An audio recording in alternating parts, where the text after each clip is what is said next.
When you sign on the dotted line, an insurance policy functions as a rigid, highly standardized legal framework. This graphic illustrates the core structure of that framework, built from 4 primary blocks. Declarations lay out the specifics of your risk. The insuring agreement is the core promise to pay. Exclusions set strict boundaries, and conditions establish the ground rules.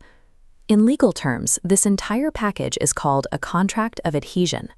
This means the consumer must accept the puzzle exactly as the insurer built it, without any power to negotiate the wording.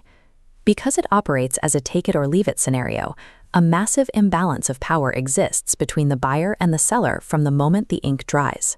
This power imbalance is compounded by the financial mechanics of the deal. Insurance is what the law calls an aleatory contract. Take a look at this scale. On one side, you have a relatively small premium payment. On the other, a massive potential payout. The exchange of monetary value is inherently unequal and entirely dependent on a fortuitous event, like an accident. It is also a unilateral contract. Only the insurer makes a legally enforceable promise to act. If you stop paying your premiums, the insurer cannot sue you. Your coverage simply lapses. But if a valid claim happens, you can absolutely sue them for the money. So you have towering financial institutions drafting complex, binding terms for individual citizens who usually lack legal training. The drafter holds all the cards in a financially asymmetrical agreement. To keep this system functional, an external authority must exist to protect the party with less power.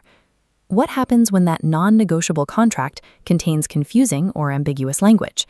This diagram introduces the legal doctrine courts use to solve that exact problem: contra proferentum.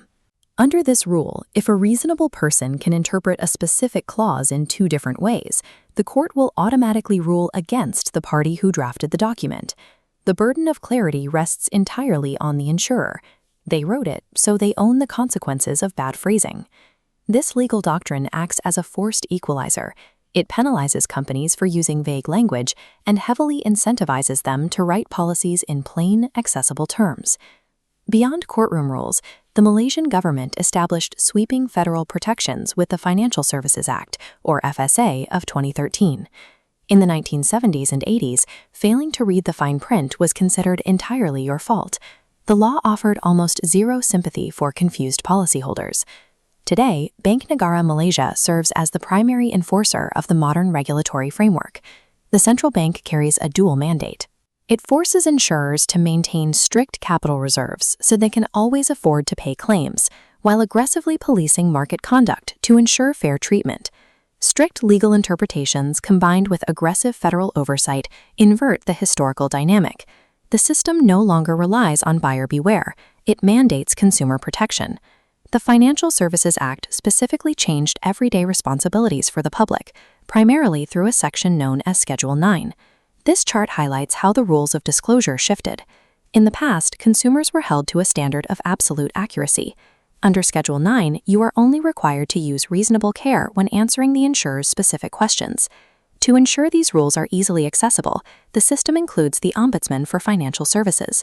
The Ombudsman provides a direct avenue for dispute resolution. You can bypass the cost and intimidation of a formal court battle to get your grievances heard fairly. Everyday Malaysians now operate on a level playing field, where an honest mistake on a form does not automatically void a life-saving financial payout. Modern Malaysian law has systematically embedded fairness and mutual responsibility into standard commercial insurance. These established protections align directly with the core Islamic principles of amana, meaning trust, and adl, meaning justice.